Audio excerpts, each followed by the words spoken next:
Hepinize merhabalar. Nur Topu gibi yepyeni kanalıma hoş geldiniz. Öncelikle ilk videomu göstermiş olduğunuz ilgiden dolayı çok teşekkür ederim. Yani çok istediğinizi biliyorum ama bu kadar tahmin etmiyordum. Belki de beklentim düşükmüş. Yine de çok teşekkür ederim. Her bir beğeni, her bir izlenme benim için çok mutluluk verici bir şey. Onun dışında bu kanalı açtın Tuğba. Ne planlıyorsun?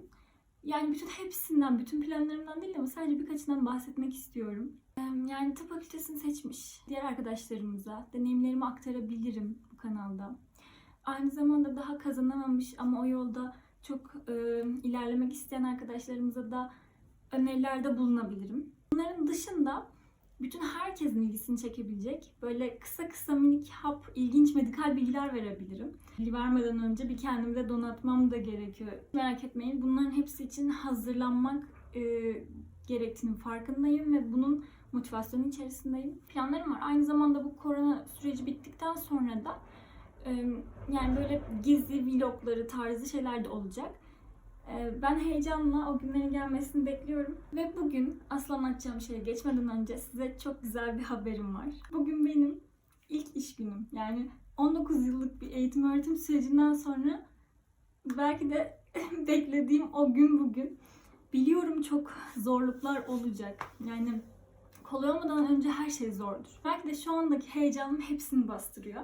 Ve ben de hazır böyle bir moddayken sizinle bunu paylaşmak istedim. Elimde gördüğünüz bardak benim çok sevgili veteriner hekim arkadaşımın bana işe yeni başlama hediyesi. Ben böyle şeylere çok değer veririm, çok da sevinirim. Bunun içinde ne içiyorum? Kahve değil. Sabahleyin her kalktığımda bir yıla yakın zamandır ben ve ailem birlikte olmak üzere kolajen takviyeli vitamin deposu bir içecek içiyorum aslında. Ve bu içecekten size bahsetmeden geçmek istemedim. Neden? Çünkü yapacağımız iş az çok biliyoruz. Hep Covid'li pozitif insanlarla temas halinde olacağız. Bu yüzden kendimizi tabii ki de korumamız gerekiyor birçok şekillerde. Bunun yanı sıra bağışıklığımızı da güçlendirmemiz gerekiyor.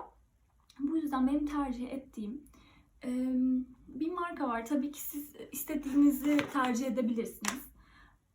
Bu markanın yani hiçbir şekilde reklam değil bu arada. Kendim uzun araştırmalarım sonucunda hangi kolajen tipinin insan vücuduna daha yakın olduğunu ve hangi vitaminlerle beraber alındığı zaman daha faydalı olacağını ve bağışıklığı da artırıcı etkisinin olacağını araştırarak buldum ve bunda karar kıldım. Siz tabii ki istediğiniz markayı seçebilirsiniz deyip vitaminlerden tek tek nelere faydalı olduklarına geçmek istiyorum. A vitamini deyince hepimizin aklına göz sağlığı, gözün görme netliği bunlar geliyor. Ama bunun dışındaki şeyleri söylemek istiyorum. Yani herkesin çok hemen aklına gelmeyen. A vitamininin demir metabolizmasına katkısı çok yüksek. Yani bunu çoğumuz bilmiyoruz ama bu çok önemli bir şey. Aynı zamanda A vitamininin cildin korunmasıyla alakalı bir görevi var. Yani var olan cildinizin korunmasını sağlıyor. Şimdi E vitamininden bahsetmek istiyorum. E vitamini biliyorsunuz serumların içerisinde görürsünüz içindekilere baktığınız zaman. Fakat ben burada farklı etkilerinden de bahsetmek istiyorum. Güzelleştirici etkisini bir kenara bırakarak. E vitamininin çok yüksek bir antioksidan değeri vardır. Antioksidan ne demek? Yani günlük hayatta belki soluduğumuz havadan, belki de yediğimiz içtiğimiz işlenmiş gıdalardan ötürü vücudumuzda, kanımızda biriken zararlı şeyleri temizleyen şeydir antioksidan. Yani çok basit tabirle serbest radikallerden bahsediyorum. Yani bu şekilde aratırsanız anlayabilirsiniz. Aynı zamanda mesela PMS döneminde yani adet olmadan önceki bir haftalık o gergin, sinirli ve mutsuz dönemde E vitamininin alındığı takdirde insan psikolojisini rahatlattığı ve mutluluğu arttırdığı fark edilmiş. Yani daha sakin geçirilmesini sağlamış. Tabii ki bunların hepsi çalışmalara dayandırılarak fark ediliyor. Düzenli kullanımda, yıllar boyu düzenli kullanımda E vitaminini düzgün bir şekilde aldığı zaman kişi Alzheimer'a yakalanma riskinin çok düştüğü görülmüş. Eğer akrabalarınızda böyle hastalığı olanlar varsa sizlerin daha tedbirli, daha dikkatli olmanız gerekiyor. Tabii ki hemen telaşa kapılıp ben de mi olacağım? Asla böyle bir şey değil. Sadece hepsi bahsettiğimiz her şey birer tedbir. Bunların harici kalp ve damar sağlığına da çok iyi geliyor E vitamini. D3 vitamini dediğim aslında D vitaminin güneşten, deri yoluyla alınan bir vitamin.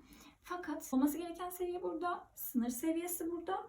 Bizim toplumumuzun %95'i o en alt seviyenin de altında. Ben de onlardan biriydim. Ve bu bizim göz ardı ettiğimiz aslında çok önemli bir şey. Tamam, vitamini azmış. Okey, bu çok önemli değil gibi geliyor kulağa ama aslında birçok şeyi etkiliyor. Neler etkilediğinden bahsedelim. Öncelikle bağışıklık sistemi. Yani hiç görmeseniz bile illaki görmüşsünüzdür. Ben de sürekli paylaştım zaten o pandemi dönemi ilk başlarında, o ilk 2-3 ay boyunca hep makalelerden bahsettim. D vitamini kullanan ve koronaya yakalanmış kişilerin semptomlarını daha az ve hafif atlattıkları görülmüş. Aynı zamanda yakalanmayan kişilerin de sürekli D vitamini alımıyla yakalanma risklerinin düşük olduğu görülmüş. Yani ya düşünebiliyor musunuz? Minik bir vitamin içiyorsunuz ve bu sizi aslında virüse karşı koruyuculuğu oluyor. Yani düşünün, şu an bir aşı bulunsa bile onun koruyuculuğunun %50 olacağından bahsediliyor kaynaklarda. Yani D vitamini değerini şu an anlayabiliyor musunuz? Yani böyle güzel bir faydası olacak bir şey aslında yanı başımızda, eczacımızda. Yani ya da işte bu tarz içinde bir sürü şeyden bahsettim. Şu an bu da bunlardan bir tanesi. B2 vitaminin en güzel etkisi ve çok da bilinmeyen etkisi. Bunu Tuz kitabında okumuştum. Ve gerçekten aklıma kazınmıştı. Çünkü benim en büyük sorunum egzamaydı, saçımdaki. Minik bir bozuk para büyüklüğünde bir egzamam vardı. B2 vitaminin etkisi bu. Egzamalarınızı geçiriyor. Hem de böyle yani mucizevi olacak şekilde geçiriyor. Tabii ki biz burada bilim konuşuyoruz. Sihir, mucize, bunlardan bahsetmiyoruz ama benim tamam saçımdaki olay daha büyüktü. Yani bozuk para kadar büyüklüğündeydi ve ben bir ay düzenli kullanımdan sonra bunun geçtiğini fark ettim. Tabii ki içmeye devam ettikçe onun da geçmesi devam ediyor. Fakat 2-3 ay boyunca hiç içmezseniz, B2 vitamininiz de düşerse egzamanız tabii ki geri gelir. Yani bu sihir değil demiştik bunun. Kanımızdaki düzeyi normal tutacağız ki vücudumuz normal seyrinde devam edecek.